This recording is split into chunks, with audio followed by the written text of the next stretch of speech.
السلام عليكم ورحمة الله وبركاته. أهلا بكم في كل شيء وله حل. أنت عليك المشكلة وإحنا علينا الحل. يلا بينا نبدأ حلقة النهاردة.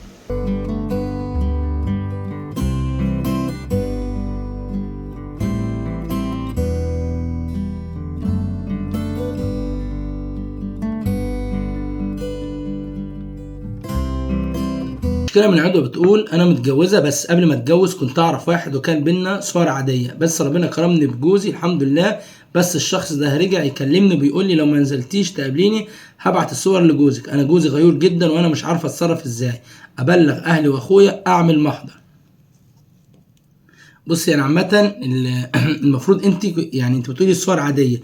طب ما هي عادية من لأي درجة؟ يعني مثلا الصورة عادية، مثلا انت لابسة يعني هدوم عادية، لابسة مثلا هدوم خروج عادية، لابسة طرحتك فعادي يقولوا له اخبط دماغك في الحيط، فمش محتاجة أي حاجة دي. تمام، دي نقطة. لا هدوم صور عادية ممكن تكون مثلا انت قاعدة بشعرك مخففة، قاعدة مثلا ببيجامة في البيت، حاجة زي كده.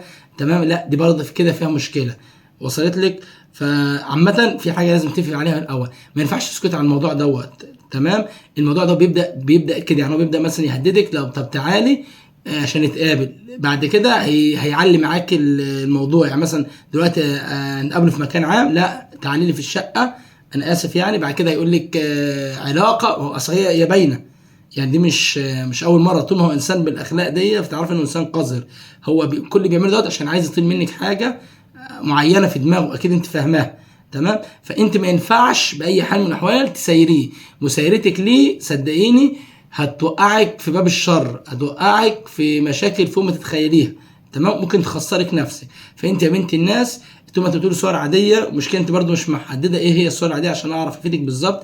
بس ماشي، هي صور عاديه. فانت ممكن في الاول تدخلي اخوك، يعني اخوك يتدخل واهلك يتدخلوا، بحيث انهم يتفاهموا مع الشخص دوت، هم يعرفوا الصور. بس على قد ما تقدر يعني خلي الموضوع ايه من ناحيه الحكومه وكده، من الشرطه. يعني ممكن انت تقدمي محضر بس اخوك اللي يجري فيه وتتابع في المحضر وعلى فكره يعني اليومين دول الموضوع ده منتشر جدا، وصدقيني الحكومه يعني ما شاء الله في الموضوع ده ما تتوصاش يعني. يعني انا اعرف كذا قصه حصل موضوع ابتزاز زي اللي حضرتك بيحصل معايا كده، والحكومه يعني ما بتتاخرش في النقطه دي بالذات، يعني في القضايا دي ما بتتهونش فيها. فانت لا روحي اعملي في محضر، حاولي على قد ما تقدري. يعني لو انت واثقه ان الموضوع مش هيوصل لجوزك فخلاص تمام، عشان خاطر ما تشوشيش على نفسك.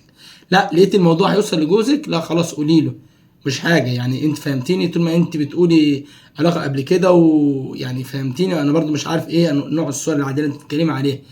فهمتيني؟ فانت لا، اللي انا اقدر اقوله لك ما ينفعش السكوت، عشان خاطر انت ما ينفعش تقديم اي تنازلات، ان التنازل هيجر تنازل. فهمتيني؟ فالموضوع هيتطور معاك. فانت من على البر حتى لو جوزك زعل شويه، تمام، ارحم واحسن مليون مره ما بكره وبعده الموضوع يتطور ويزيد بطريقه انت مش هتقدري تستحمليها ولا تقدري تستحملي عواقبها. فاتمنى ان انت تسمعي كلام اخوكي وتبلغي اهلك وتعملي محضر وما تسكتيش على الموضوع دوت، وان شاء الله خير.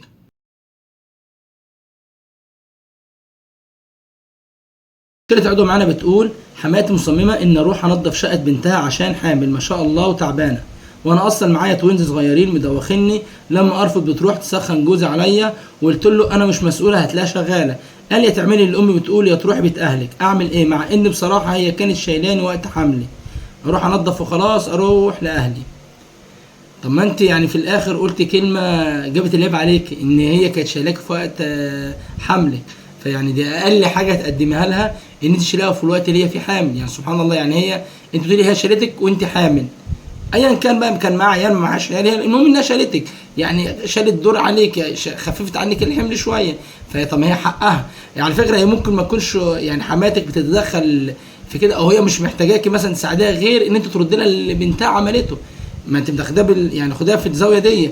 تمام، ان هي كده مش غلطانه، ده هي اصلا لو هي مثلا ما عملتش كده، تمام، يعني هي اصلا سلفتك دي لو ما قدمتش السبت زي ما بيقولوا وما ساعدتكيش في حملك، تمام، وطلبت منك حماتك وعندك الاستطاعه وعندك القدره، ليه تتاخري عنها؟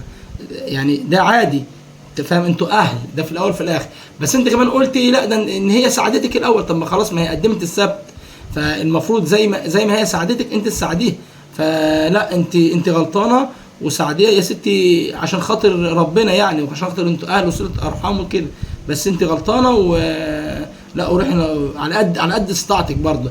يعني حتى لو انت مثلا التوينز اللي انت ربنا يخليهم لك، يعني لو هم مثلا شغالين كل وقتك مش قادره، يعني مثلا انت تسيبيهم كده، يبقى انت عندك حل بسيط خالص. ممكن تسيب اولادك مع حماتك، وانت روحي نضفي لها شقتها. يبقى انت كده برضو منها العيال خليت حماتك شايلاهم ومخليه بالها منهم، ومنها انت برضو ساعدتي ورديت الدين اللي عليكي من ناحيه سلفتك. وان شاء الله باذن الله خير، ولا تنسوا الفضل بينكم.